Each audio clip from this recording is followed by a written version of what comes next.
sailing somewhere beyond the sea. She's there watching for me. If I could fly like birds on high.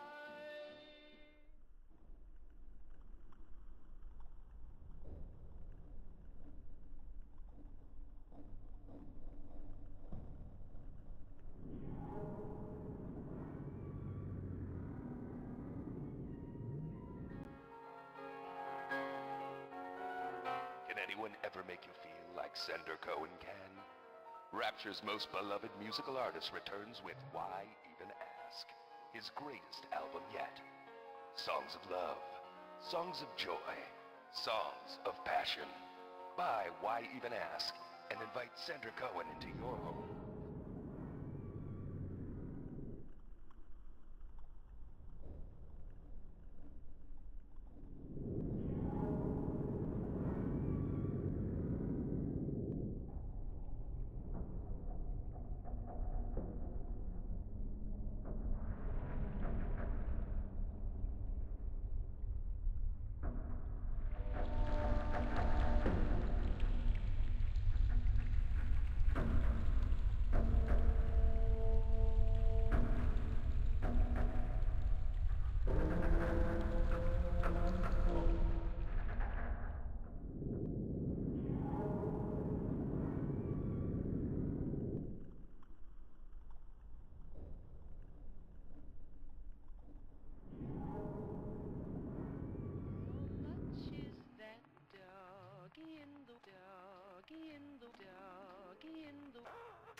Papa loves mambo. Mama loves mambo. Wallet a little light? At Surgical Savings, we'll happily work out an affordable payment plan for any major procedure. Potentially terminal illnesses won't wait until payday, should you?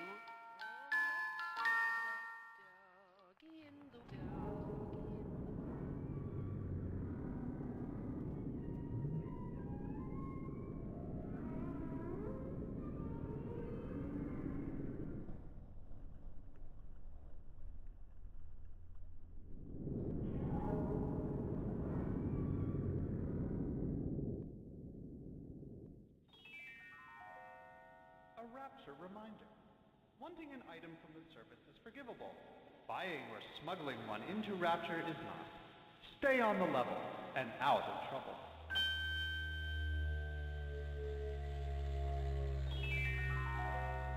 A Rapture reminder. Wanting an item from the surface is forgivable.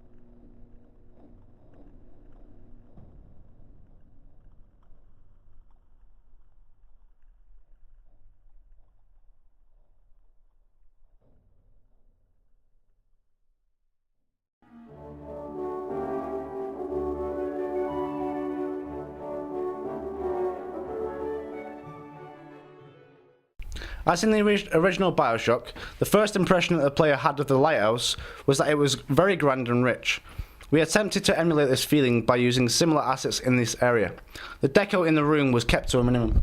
This area of our level is very similar to the original Bioshock lighthouse, where the player first sees the big bust of Andrew Ryan with the infamous quote on the red banner, "No gods or kings, only man." At the start of the original single player game, the player starts by entering the bathysphere.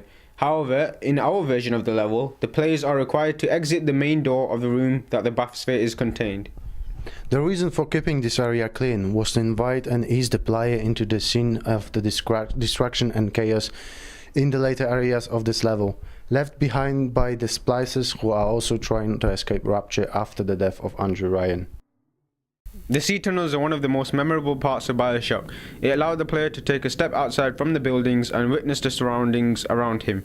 It was also used as a means to get from building to building in Rapture. We implemented tunnels throughout the level, which redirects the players to 4 small areas.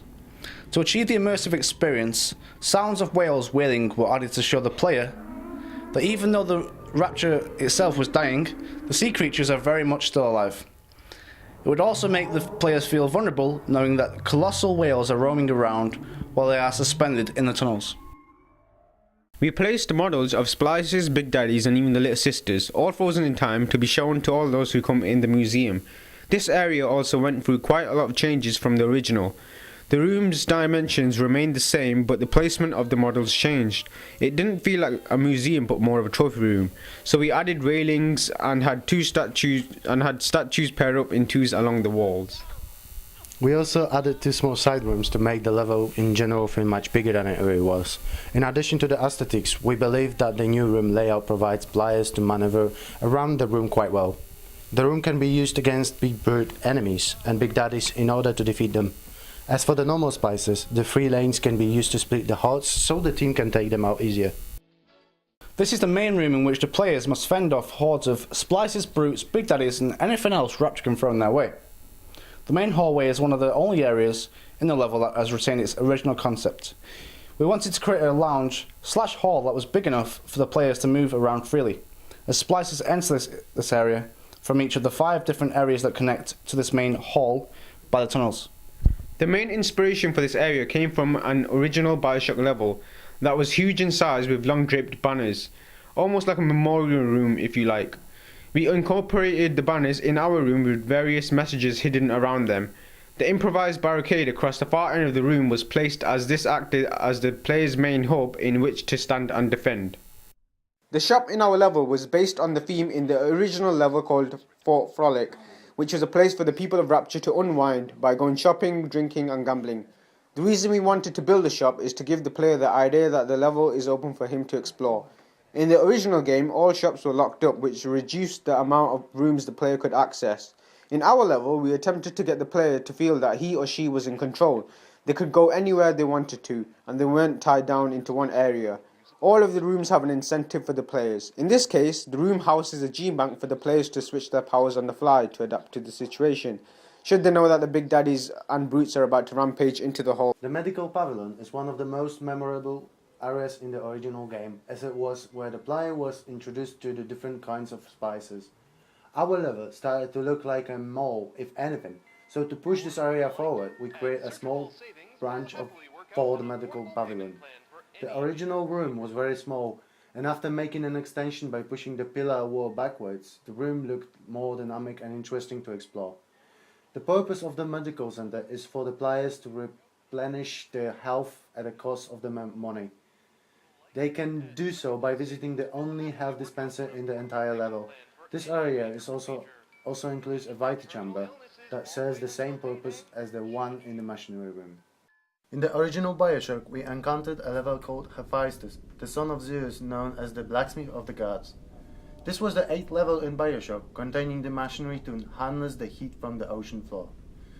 The level was very industrial-like, and the machinery room in our level was built with this original level in mind. The concept of this room was just to have lots of mechanical parts, but after careful consideration, the room was changed and made more dynamic. Stairs were added to break up the boxy feeling of the room, and the big generator was implemented into the rooms to act as the focal point. This room serves as a means for the players to buy weapons and ammo, in between or during the hordes of splices. The room also houses a Vita chamber which can only be activated with an electrocharged plasmid, and so, essentially, the Vita chamber acts like a defibrillator. The market is visible in the Arcadia level, where there are lots of different themed areas. To achieve the market look, certain assets were imported and placed around to give it the same Bioshock vibe. Lanterns were added to tell the player that a festival of some kind was taking place. This room itself doesn't have anything that the player can use, apart from a few band-aids that are lying around. However, this area was created to make the side tasks work well within the level. A Big Daddy can spawn in this room and so can other splicers. It is essentially an aesthetically pleasing spawning room for the enemies. As in the museum, a restricted corridor was added which departs to the beehive. This stays true to the original single-player game and makes our DLC look more authentic.